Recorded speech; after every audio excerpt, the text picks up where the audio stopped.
आप देख रहे हैं न्यूज तहतक, खबर आप तक। न पक्ष न विपक्ष, केवल निष्पक्ष।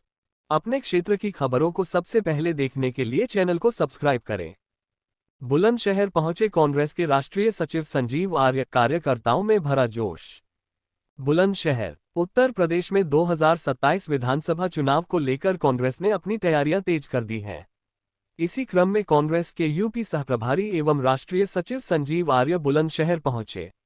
यहां उन्होंने पार्टी पदाधिकारियों, ब्लॉक अध्यक्षों और वरिष्ठ कार्यकर्ताओं के साथ बैठक कर संगठन की जमीनी स्थिति का फीडबैक लिया और आगामी चुनाव को लेकर कार्यकर्ताओं में जोश भरा। बैठक की अध्यक्षता कांग्रेस जिलाध्यक्ष जियाउर रहमान ने की। इस दौरान संगठन को बूथ स्तर तक मजबूत करने, कार्यकर्ताओं को सक्रिय करने और आम जनता के बीच पार्टी की नीतियों को पहुंचाने को लेकर चर्चा हुई। संजीव आर्य ने कार्यकर्ताओं से आगामी विधानसभा चुनाव की तैयारियों में अभी से जुटने का आह्वान किया। संजीव आर्य ने कहा कि 2027 का विधानसभा चुनाव केवल सत्ता परिवर्तन का चुनाव नहीं, बल्कि उत्तर प्रदेश के भविष्य को बदलने का चुनाव है। उन्होंने कार्यकर्ताओं से गांव, वार्ड और बूथ स्तर तक संगठन को मजबूत करने तथा जनता की समस्याओं को प्रमुखता से उठाने की अपील की। भाजपा सरकार पर निशाना साधते हुए संजीव आर्य ने आरोप लगाया कि प्रदेश में गुंडाराज, भ्रष्टाचार, महंगाई और बेरोजगारी से जनता परेशान है। उन्होंने कहा कि थाने और तहसीलों में भ्रष्टाचार का बोलबाला है, किसान अपनी फसल के उचित दाम के लिए परेशान है और युवाओं को रोजगार के पर्याप्त अवसर नहीं मिल रहे हैं।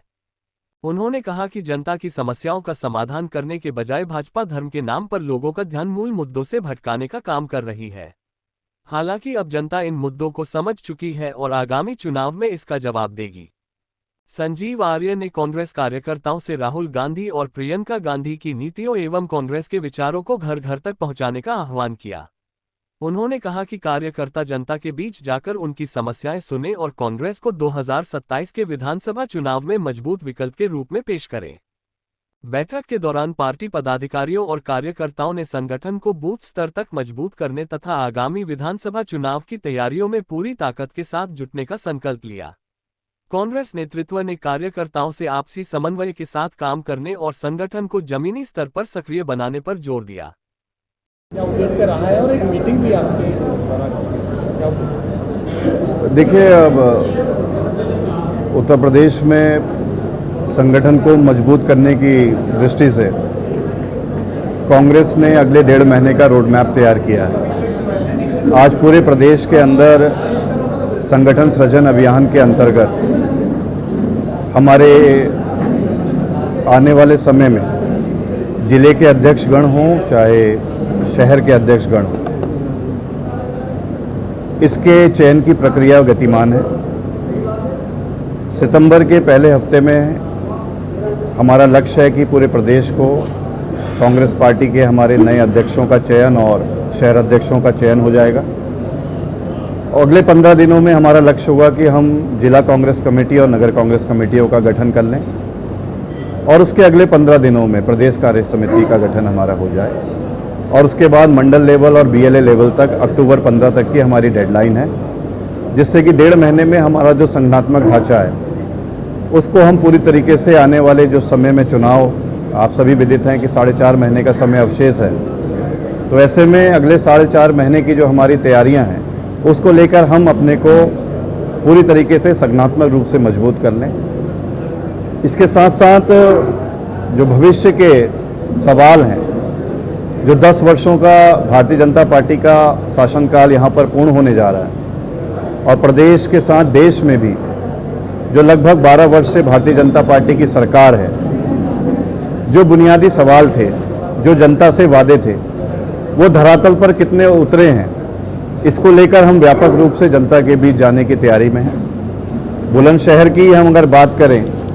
तो आप सभी जानते हैं कि किस तरीके का भूमि अधिग्रहण का खेल यहाँ पर बुलंदशहर में देखने को मिला है। चाहे वो जेवर एयरपोर्ट हो, चाहे गंगा एक्सप्रेस हाईवे हो, जिस तरीके से भूमि अधिग्रहण के नाम पर खेल और खरीद फरोख्त में शासन प्रशासन के लोग और भारतीय जनता पार्टी के लोगों की मिलीभगत रही है।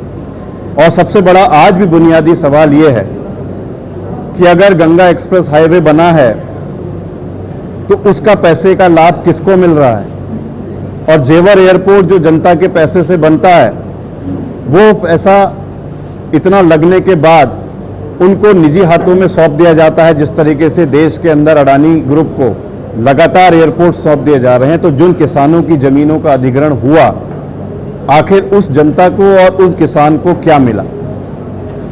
लॉ एंड ऑर्डर की बात होती है, पूर्ववर्ती सरकारों पर आरोप लगाए गए कि कानून व्यवस्था ध्वस्त रहती थी, लेकिन आज प्रदेश के हालात कानून व्यवस्था को लेकर, महिला सुरक्षा को लेकर इस प्रकार से हैं कि पूरे देश में अगर लचर कानून व्यवस्था और महिला सुरक्षा की बात करते हैं तो सबसे पहले पायदान पर अगर कोई प्रदेश आज खड़ा है तो वो उत्तर प्रदेश खड़ा है। और आज सबसे बड़ी विडंबना है कि जब आप बुनियादी सवाल, जिस तरीके से पेपर लीक से लेकर नौकरियों में बेचने की, खरीद फरोख्त की खबरें सामने आती हैं, इन बुनियादी सवालों को, चाहे वो बिजली की बात हो, पेयजल की बात हो, शिक्षा की बात हो, सड़क की बात हो, सिंचाई की बात हो, किसानों की आय को दोगुना करने की बात हो, इन तमाम मुद्दों पर जब भाजपा के लोगों से, उनके जनप्रतिनिधियों से, उनके नेताओं से, उनकी सरकार के नुमाइंदों से सवाल पूछते हैं तो हमारे ऊपर यह आरोप लगाया जाता है कि हम देश विरोधी हैं। हमारे ऊपर यह आरोप लगाया जाता है कि इनकी विचारधारा लेफ्टिस्ट की है। क्या आज इस प्रदेश के अंदर बुनियादी सवालों को उठाना क्या सबसे बड़ा देशद्रोह है?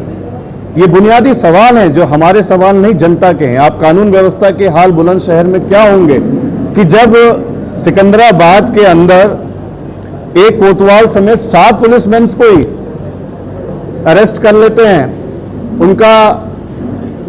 उनको अगवा कर लिया जाता है और उनसे फिरौती मांगी जाती है और उस पर एफआईआर होती है। अब इससे ज्यादा कानून की धज्जियां उड़ाई, ऐसा इंसिडेंट हमने कहीं नहीं देखा। बुलंदशहर के अंदर आज भी ये औद्योगिक घराने का क्षेत्र रहा है। इसमें चाहे हमारा खुर्जा का क्षेत्र हो, सिकंदराबाद हो, अगोटा हो, हर जगह जितने उद्योग लगे थे आज वो भी पलायन, रिवर्स पलायन हो रहा है। नए उद्योगों की बात हम करते हैं तो नए उद्योगों के लिए जो इंफ्रास्ट्रक्चर की बात होती है, हजारों करोड़ रुपए इस प्रदेश का इन्वेस्टर समिट के नाम पर लखनऊ में फूंक दिया गया, हजारों करोड़ रुपए।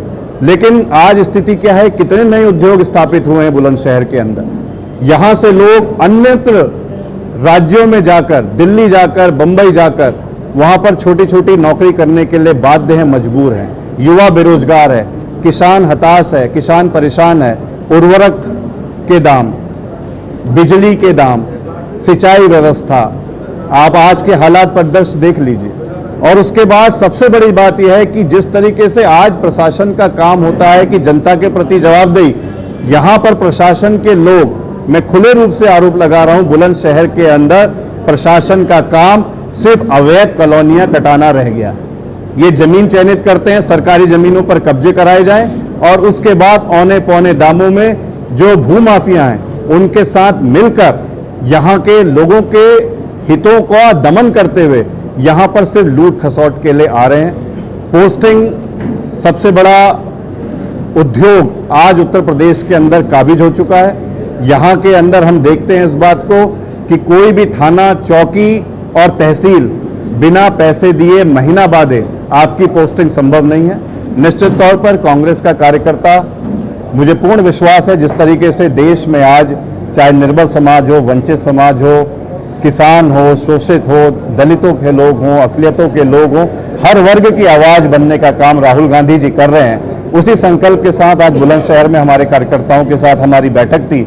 निश्चित तौर पर हम प्रत्येक गांव, बूथ स्तर पर जाकर कांग्रेस की नीतियों को, कांग्रेस के सिद्धांतों को, कांग्रेस के मूल्यों को, विचारों को जनता के बीच ले जाकर आने वाले समय में जो परिवर्तन का वातावरण पूरे प्रदेश के अंदर दिख रहा है, निश्चित तौर पर मुझे विश्वास है 2027 में उत्तराखंड में उत्तर प्रदेश में परिवर्तन होगा। 2027 का चुनाव कांग्रेस ने युवाओं से जोड़ने का, देखिए मैं इस बात को, ये आप कह रहे हैं, हमने कब नहीं किया। विषय यह है कि अब हमको मीडिया ने दिखाना शुरू किया है।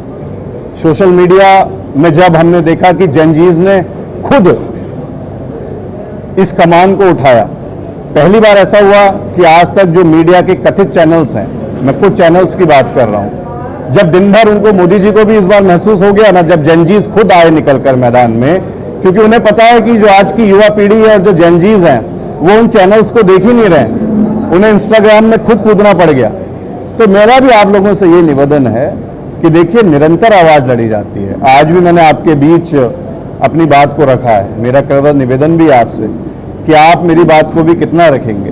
तो जितना आप रखेंगे, जितना आप हमारी लड़ाई को दिखाएंगे, तो स्वाभाविक रूप से दिखेगा। लेकिन आज राहुल गांधी जी पे विश्वास बढ़ा है लोगों का, युवाओं का बढ़ा है, मातृशक्ति का बढ़ा है। कल आपने पुणे में देखा होगा कि किस तरीके से छात्रों की गूंज कार्यक्रम में हजारों हजार की तादाद में छात्राएं हमारी निकल कर आईं।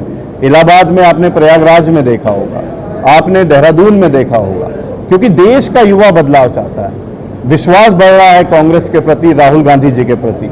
और इससे बड़ी विडंबना क्या होगी कि आज देश के अंदर जो पैलेट गन के इस्तेमाल में जिस बच्चे की आंख चली गई, आंखों की रोशनी धूमिल हो गई, जब नेता प्रतिपक्ष 7.5 घंटे दिल्ली थाने पर पार्लियामेंट स्ट्रीट के बैठते हैं और 7.5 घंटे उसकी एफआईआर में लग जाते हैं, तो बुलंदशहर की स्थिति का भी मनन विश्लेषण आप पे छोड़ता हूं। आप स्वयं कर लीजिएगा यहाँ की कानून व्यवस्था के क्या हल होंगे। देखिए, भारतीय जनता पार्टी के पास मुद्दे नहीं है और वो जवाब देने की स्थिति में नहीं है। आप स्वयं में देखिए, जब इतना बड़े हालात प्रदेश में लाठीचार्ज होता है छात्रों के ऊपर और देश के गृह मंत्री जी संसद में आ ही नहीं रहे हैं, आप नियम के तहत चर्चा करने के लिए तैयार ही है ही नहीं, तो क्या कांग्रेस के सांसदगण या देश का जनमानस सदन के अंदर सिर्फ उनकी लफ्फेबाजी सुनने के लिए बैठा है क्या, कि वो अपने आंकड़े, अपनी बन की बात कहें। आज देश में परिवर्तन है।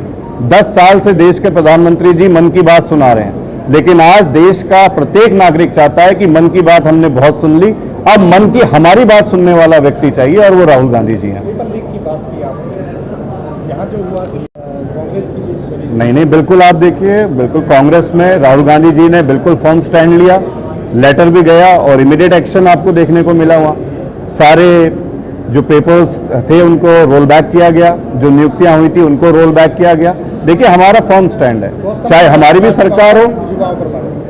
नहीं, देखिए, पहली बात ये होती है कि जब ये पूरा प्रकरण हुआ, आप रांची की बात कर रहे हैं, उनको बुलाया गया, उनसे बात रखने के लिए, उनकी मुद्दों पे जो भी उनकी मुद्दों आधारित बातचीत थी उसके लिए उनको इनवाइट भी किया गया। और उसमें भी स्वाभाविक रूप से अब ये बात क्लियर हो चुकी है कि उसमें कुछ अराजक तत्व जो अखिल भारतीय विद्यार्थी परिषद और विश्व हिंदू परिषद बजरंग दल से जुड़े लोग थे, जो छात्रों की वेशभूषा में वहां पर माहौल खराब करने के लिए आए थे, उनको रिकॉग्नाइज भी किया गया। आपने बहुत सारे वीडियो सोशल मीडिया में देखे होंगे कि कलकत्ता, बंगाल से लेकर अन्य क्षेत्रों से भी जो बसों में वहां पर बच्चे आ रहे थे, उनसे जब मीडिया के हमारे साथियों ने पूछा तो उन्होंने स्पष्ट किया कि हमको तो ये पता नहीं है, बस हमसे कहा गया कि वहां जाकर बैठना है और हल्ला गुल्ला मचाना है। तो देखिए, लड़ाई ईमानदारी से लड़ रहे हैं राहुल गांधी जी, और ये सर्वविदित है। बाकी भारतीय जनता पार्टी का प्रोपोगंडा, उनके जिस तरीके का उनका हमेशा का बातों को तोड़ मरोड़ के पेश करने का हमेशा एजेंडा रहा है, वो उसी एजेंडे पर कायम है।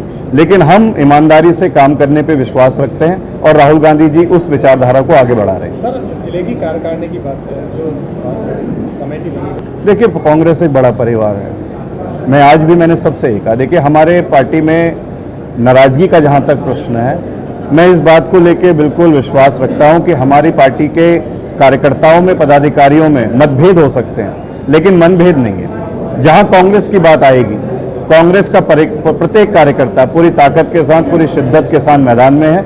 हाँ, मतभेद हो सकते हैं, मेरा सोचने का नजरिया अलग हो सकता है, आपका सोचने का नजरिया अलग हो सकता है, तो निश्चित तौर पर जहां पर मतभेद होते हैं उनको मिल बैठ के हम निस्तारित भी करते हैं, लेकिन मनभेद वाली ऐसी कोई बात नहीं है।